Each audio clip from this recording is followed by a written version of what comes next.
बिलकुल असं होणार नाही. मी स्वतः पोलीस आयुक्तांशी बोललो आहे. यामध्ये कुठल्याही प्रकारची लापरवाही किंबहुना काही कुणाला पाठीशी घालण्याची आवश्यकता नाही, घातलं जाणार नाही. आणि जे काही नियमानुसार कायदेशीर कठोर कारवाई जी आहे यामध्ये होताना आपल्याला दिसेल आणि ती दिसते. त्यामुळे कुठल्याही परिस्थितीमध्ये कायदा सुव्यवस्था राखण्याचं काम पोलिसांचं आहे. त्याप्रमाणे मी आयुक्तांना सूचना दिलेल्या आहेत, निर्देश दिलेले आहेत. सर, काल 5 टप्प्याचं मतदान झालं, त्यामध्ये काही ठिकाणी गैरसोय झालेली आहे लोकांची आणि कमी मतदान देखील झालेलं आहे. तुम्ही आदेश दिलेले आहेत की अशा प्रकारच्या भविष्यामध्ये होऊ नये. काय नेमके आदेश दिलेले आहेत आणि काय पुढे उपाययोजना होतील? मी स्वतःच आपले राज्याचे मुख्य सचिव यांना सूचना दिलेल्या आहेत की निवडणूक विभाग जो आहे राज्याचा, त्याला ज्या काही गाईडलाईन्स आहेत या गाईडलाईनप्रमाणे मग उन्हासाठी थोडी सावली असेल, पिण्याचं पाणी असेल, ज्येष्ठांना बसायसाठी काही खुर्चीची व्यवस्था असेल आणि ज्या रांगा लांब लांब लागल्या त्याच्यामध्ये जे काही मतदानाची प्रक्रिया जी आहे ती अधिक वेगाने होण्याची आवश्यकता असते. त्यासाठी काल मी स्वतः कलेक्टर आणि निवडणूक विभागाशी सातत्याने चर्चा करत होतो आणि मी मुख्य सचिवांना सांगितलेलं आहे ही उच्चस्तरीय चौकशी करा आणि जे काही नागरिकांना झालेला जो काही उन्हाचा त्रास आहे, काही लोकांना उन्हाच्या त्रासामुळे हॉस्पिटलाइज व्हावं लागलं, या सगळ्याचीच जी काही गैरसोय लोकांची झाली या बाबतीमध्ये उच्चस्तरीय चौकशीचे आदेश दिलेले आहेत. यामध्ये जे कोणी दोषी असतील त्यांची कारवाई केली जाईल. साहेब, काहीच वेळापूर्वी राज्यामध्ये अनेक ठिकाणी अवकाळी पाऊस देखील झाला आहे. बऱ्याच ठिकाणी भुईमुगाचं नुकसान झालेलं आहे.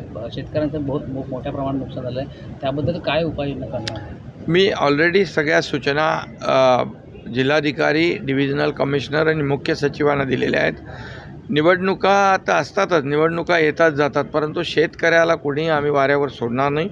ज्या ज्या ठिकाणी नुकसान झाले, अतिवृष्टी गारपीट झाले, त्याचे पंचनामे युद्धपातळीवर करण्याच्या सूचना दिल्या आहेत. त्यांना नुकसान भरपाई देण्याच्या सूचना दिल्या आहेत. त्याचबरोबर ज्या ठिकाणी चाऱ्याची आवश्यकता आहे, चारा तुटवडा आहे, पिण्याच्या पाण्याची तुटवडा आहे, जनावरांच्या पाण्याचा तुटवडा आहे, या सगळ्याचा आढावा घ्यायला मी सांगितलेला आहे. आणि कुठंही पाणी आणि चारा कमी पडता कामा नये अशा सक्त सूचना मी संबंधितांना दिल्यात. मुख्य सचिवांशी मी या बाबतीमध्ये बोललो आहे आणि खाली डिव्हिजनल कमिशनर, कलेक्टर यांना देखील तशा सूचना गेलेल्या आहेत. सर, काही ठिकाणी पाणी टंचाई पण खूप झालेली आहे. पाणी टंचाई ठिकाणी कुठेही पाणी कमी पडणार नाही. तिथे टँकर कमी असतील तिथे वाढवण्याच्या सूचना दिल्यात. चारा छावण्या आहेत किंवा चारा जिथे कमी असेल जनावरांचा तो देखील त्याची पूर्तता करण्याच्या सूचना दिल्यात.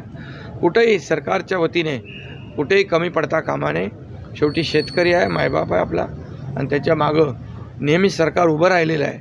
सरकार शेतकऱ्याला वारंवार सोडणार नाही. सर, 5 टप्प्याच्या निवडणुका झालेल्या आहेत. काय रिव्ह्यू आला असेल युतीच्या माध्यमातून? कारण की आज दिवसभर रिव्ह्यू सुरू होता. काय सांगायला संदर्भात? मी सांगतो, पुन्हा एकदा केंद्रात मोदी सरकार येईल आणि राज्यामध्ये गेल्या वेळच्यापेक्षा जास्त जागा येतील. साहेब, राज्य सरकारची संपूर्ण यंत्रणा जी आहे निवडणुकीच्या कामामध्ये व्यस्त असल्यामुळे अनेक ठिकाणी शेतकऱ्यांना जो पंचनामे आहेत या विविध गोष्टींसाठी वेळ मिळत नाही आहे. असं नाही, शेतकऱ्यांना पंचनामे असतील, कुठे चारा छावण्या कमी असतील किंवा चारा कमी असेल, पिण्याचं पाणी कमी असेल, इथे कुठंही दिरंगाई होणार नाही अशा प्रकारच्या सूचना दिलेल्या आहेत. त्यामुळे निवडणुका जरी असल्या तरीसुद्धा पंचनामे आणि हे चारा आणि पाणी कुठेही कमी पडू दिलं जाणार नाही. देश विदेशातील प्रत्येक घडामोडींचे लाईव्ह अपडेट मिळवण्यासाठी आता साम टीव्हीच्या सर्व सोशल मीडिया प्लॅटफॉर्मला लाईक, फॉलो आणि सबस्क्राईब करा. तसंच सर्व नोटिफिकेशनसाठी बेल आयकॉन प्रेस करायला विसरू नका.